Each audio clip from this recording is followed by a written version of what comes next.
Rania and Michelle Rania. Let's welcome them and let's give them a round of applause.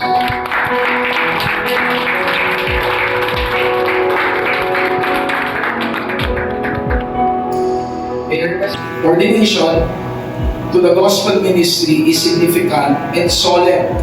So ito po ay mahalaga pagdating po sa gabayan po ng ministeryo ng pagpapahayag ng mabuting balita. Ito din po ay sagradong okasyon sa buhay po ng lingkod ng Diyos. So, this is the reason why we should understand the biblical teaching surrounding it. So, hindi po ito basta lamang seremonya. Meron po itong malalim po na kahulugan na nais ng Panginoon na maintindihan. Mamaya po sa flow, sa ceremony, patungan po natin ang si Pastor Emma. It's not that the anointing is not in him, but it is a confirmation of what is already in him. Okay? And yung confirmation na yun, primarily will be done by God, but it would also be done through the church, through the body. I-confirm na yung calling ay na kay Pastor Emma for whom she serves. Kasi we believe that even women are called to be pastors also. Praise the Lord. So mga babae dyan, palakpakan naman natin si Lord. Okay? Hindi malayo ang lahat ng time si Michelle din ay maging pastor. Amen. So let's continue. So ito ay pagpapaalala kay Pastor Emma na mayroong ipinagkatiwala ang Diyos.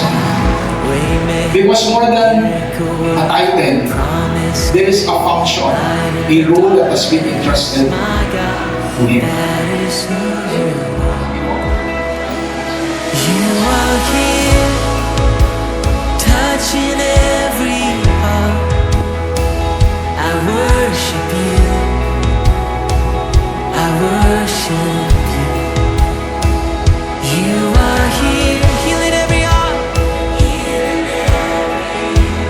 So this is what I will be doing. I worship you, Jesus. I worship you. You're turning lives around. To all the young adults of Richfield for Jesus, accept my recommendation as ordaining minister to ordain Pastor Emma as pastor for ministry service for Jesus Christ in her church.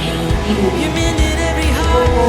Last but not the least, Mending every kay Brother Cody and Sister Sally. To all the adults for Richfield for Jesus, accept my recommendation as ordaining minister to ordain Pastor Emma Aranya as pastor for ministry service to Jesus Christ in her church. So kayo din po ay may participation, lahat kayo sasagot po dito. Does the membership, the entire membership of Richfield for Jesus accept my recommendation as ordaining minister to ordain Pastor Emma Aranya as pastor for ministry service to Jesus Christ in your church? Yeah. Palakpakan po natin ito.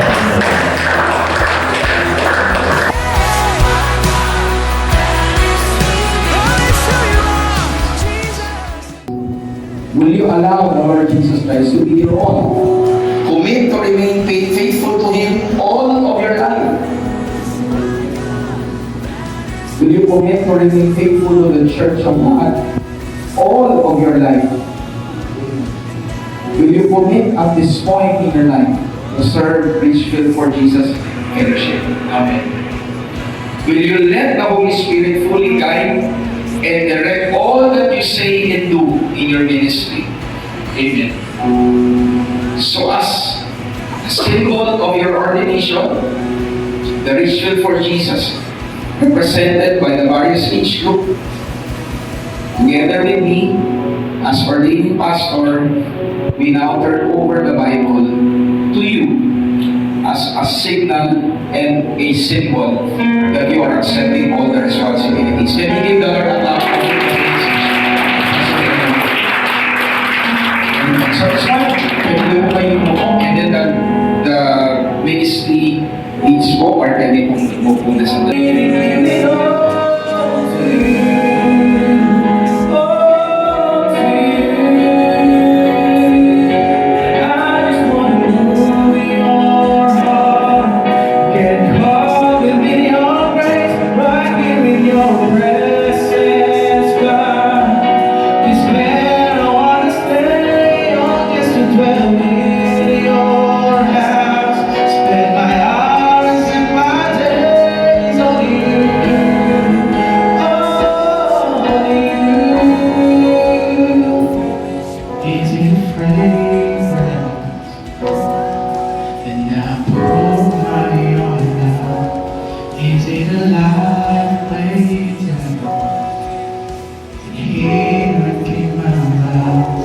Is it a song as the names and melody? Just tell me what moves you. Tell me what moves you. Is it a fragrance that I pour my all out? Is it a love laid down? Then here again my vows. Is it a song I sing? Then it's never melody. Just tell me what moves you. Tell me what moves you. I just wanna move in your heart. It's all I wanna do. I just wanna stand in awe and pour my love on you. No matter how much blood costs, I'm ready to give it all. We all together proclaim the continuous defeat of the enemy over his life, family, ministry, and on everything that concerns him. We declare that you will use him to be an instrument to effect the blessings of the kingdom of God over the lives of people whom he will minister to. We declare, Lord, by your grace, that many souls will be saved and countless lives will be changed under his influence. name is above. May your kingdom and the church continue to prosper Oh, his through name his is above ministry. disease. And now, Father, His name is above cancer. by the anointing that is available and flowing right now, I declare, Lord God, the infilling of the Holy Spirit. I declare right now, the flow of your power, Lord God, over this man of God. With all the saints that are gathered here this afternoon, Lord, we declare, Lord, we declare the powerful move of the Holy Spirit over his life. Hallelujah, that may he see, Lord God, a truly rich harvest field for Jesus Christ. And as he do so, Lord God, we declare the anointing. We declare the giftings. But more importantly, we declare the fruits of the Holy Spirit to be evident over his life. Oh,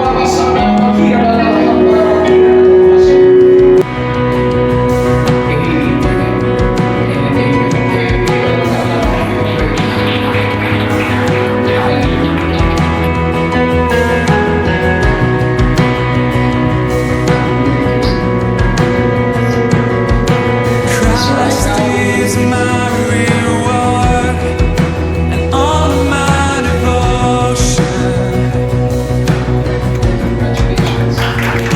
Now there's nothing in this world na kapatid, experience sa inyong really need your prayer dahil hindi ko magagawa ito kung wala rin support at sa pamamayan. Alam ko, sasama naman ito sa pamamayan. Hindi din bukod kay Pastor Mel, nagpapasalamat ako sa aking pamilya, sa aking tatay, sa aking nanay. Maraming salamat rin na dahil pinagawa si Jesus sa akin. Salamat kasi isang napakatakilang pamana ng pinigay mo. May binasa niyo sa akin na talagang mapagyan ang relasyon sa Panginoon Jesus. Nag-desire na talaga paglingkuhan siya. Salamat kasi hindi nyo nalalampanin na magpastoran ninyo na na maraming salamat sa pagtanggap ng tawag na yun. Alam ko, sacrifice din yun para sa inyo kasi mayroon magpa-aral ng anak ko, dito mahigaw na parang tinawag pa na siya ng Panginoon na magpasto. Maraming salamat na sa support ninyo, sa panalangin ninyo. Maraming salamat. I know for a fact na ang calling sa akin ng Lord ay supportan. Maligo sa akin, Lord, na andito ko na. Kumbaga, hindi man ako magkaroon ng titulo na pastoral. Hindi yun mahalaga for me. Dahil nakikita ko kung paano ginagamit din ng Lord lahat ng ginagawa niya sa buhay ko para masuportahan kita. Ikaw ay maging pinaka-mabuting lingkod na kung ano yung nice mo sa'yo na para maging yung best of who you are in service to God. Jesus Christ. Can we all lift up our hands towards God? The Lord bless you and keep you. The Lord make His face to shine upon you and be gracious to you. The Lord lift up His countenance, His smiling face, and give you shalom peace. I declare the grace of the Lord Jesus Christ, the agape, the unconditional love of our Father, and the fellowship of the Holy Spirit to be upon your family, biological and spiritual family, as we all together proclaim the gospel of our Lord Jesus Christ to people around us, as the Holy Spirit leads us, all together, anticipating the soon return of our blessed Savior, Jesus Christ. In the name of the Father, and of the Son, and of the Holy Spirit, in Jesus Christ's name, and everyone declares, Amen and Amen. Can we give the Lord a clap offering of praise? So with that, before we conclude the ordination of Pastor Emmanuel C.